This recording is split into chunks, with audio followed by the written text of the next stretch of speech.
شهر رمضان الذي أنزل فيه القرآن هدى للناس وبينات من الهدى والفرقان فمن شهد منكم الشهر فليصمه ومن كان.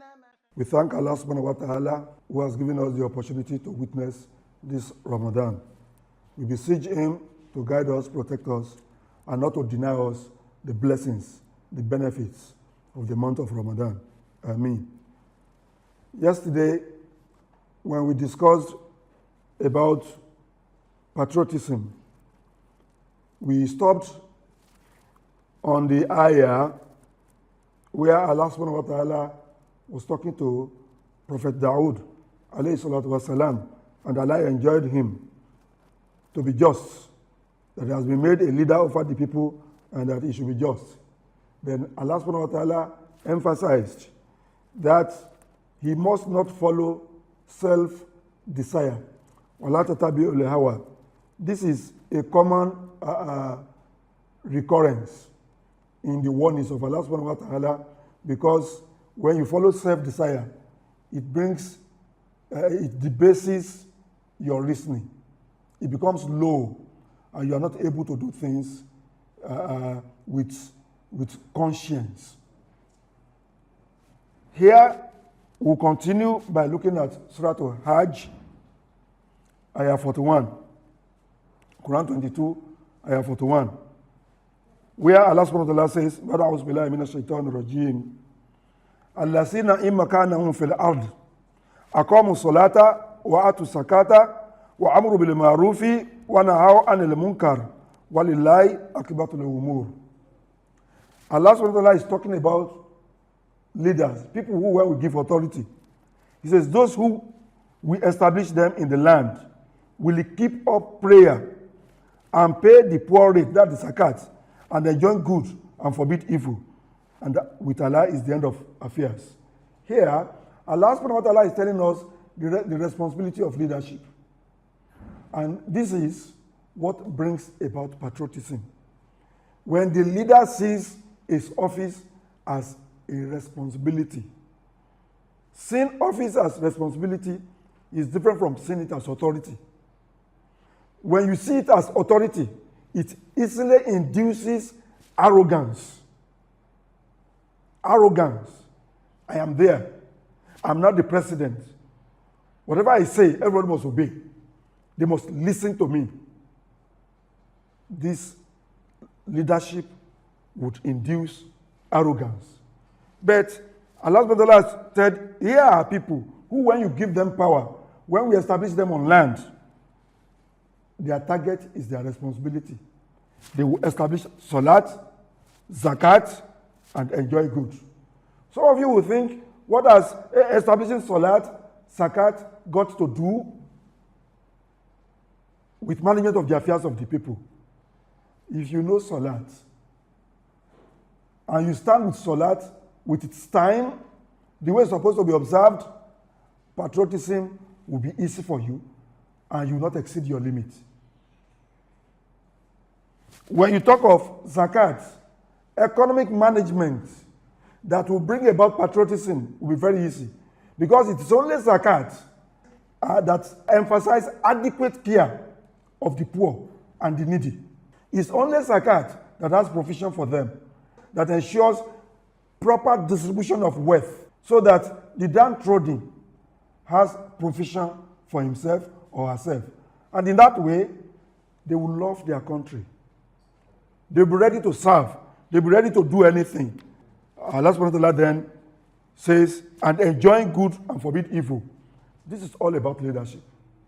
When you enjoy what is good and you forbid evil, definitely the people, your people, will submit to the leadership. The people will love their nation. They will love their leader, because their interest is at the center of governance. And that's the key issue. For patriotism to be sustained, the interest of the people must be at the center of governance. So I want to identify a few points which will help us sustain patriotism. Number one, the government of the day must be serving the people, the generality of the people, not a class, not a segregated group. As it do happen, you serve people who voted for you, people in your party, your friends. The result is that justice is dead, equality is gone. And those you have abandoned will naturally seek other means. And when you call them, they ask, what is there for us? How can I be loyal to this geographical entity? Of what benefit is this country to me? When I know that you are serving others, you are not serving me. So in the system, in the country, all people must be equal. Nobody should be bigger than the other. There is a popular hadith of an incident involving Usama bin Zaid, radiallahu anhu, one of the young companions. He was loved by the Prophet, sallallahu alaihi wasallam. Then there was somebody who committed an offense, a lady, from a very rich family, very popular family, and they know this offense, the hand of the lady will be cut. So some rich people, some companions came together. Some people felt, let us send Usama to the Prophet, sallallahu alaihi wasallam. Let him go and appeal. We know the Prophet loves him. Let him go and appeal. So, unknowingly, he went to the Prophet sallallahu alaihi wasallam and made his presentation. And immediately, he saw that the eyes of the Prophet sallallahu alaihi wasallam turned red. And he told him, if Fatima, my own daughter, were to have committed that offense, I will cut off her hand. There you see the sense of justice, of adlu. What this person has done, you want me to excuse him or her because he or she is from the rich? No, I won't do that. That is a major issue. The government must be seen to be serving everybody. A Roman commander in one of the battles of Khalid bin Walid, who led the Roman army to confront Khalid, came forth and met Khalid, radiallahu anhu.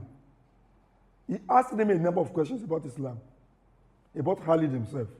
Then he asked, how do people move from one rank to another in your religion? And Khalid told him, we are all the same. There's no rank. We are all the same. Today I'm the commander here. Tomorrow I can be in the line to obey and listen to others. And I will have no option than to listen. And this Roman commander looked at him intently and said, in that case, I accept your religion. He followed Khalid, joined the warriors of Islam, and fought until the second day when he was martyred. So you can see that this principle of equality of all, when everybody has access to the facilities, to the opportunities, to the ladder that takes people to the top, there will be loyalty, there will be love. All of them will want to love their country, they want to stand by their country. They will not do anything to jeopardize the interests of the country. Number two, the workers, the laborers, the civil servants, the public servants, they must be justly taken care of. Whether they are in the army or they are common laborers on the road, whether they are civil servants, the instruction of Rasulullah sallallahu alaihi wasallam is that you pay them before their sweat dries. From the hadith of Abdullah ibn Umar, where he said, pay the laborer before the sweat dries. This is very, very important. This is the Sharia in Islam. This is the law of Allah subhanahu wa ta'ala. Pay the laborer before the sweat dries. It's not in a situation where the month has come to an end, or if it's weekly wages, the week has come to an end, and then the management starts to give complaints. Or a situation where your retirees, it's time to pay them and the money is not available. No, that is not Sharia. Sharia is instant. You pay, you adjudicate, you do everything promptly. Promptness. I don't remember when Sharia was introduced in Kano State. There was a case of an Igbo man who gave out some amount of money in loan to a citizen of Kano State, a Muslim. But when the time for payment came, the Muslim defaulted. And then the Igbo man went to the Sharia court straight. And that same day, the case was heard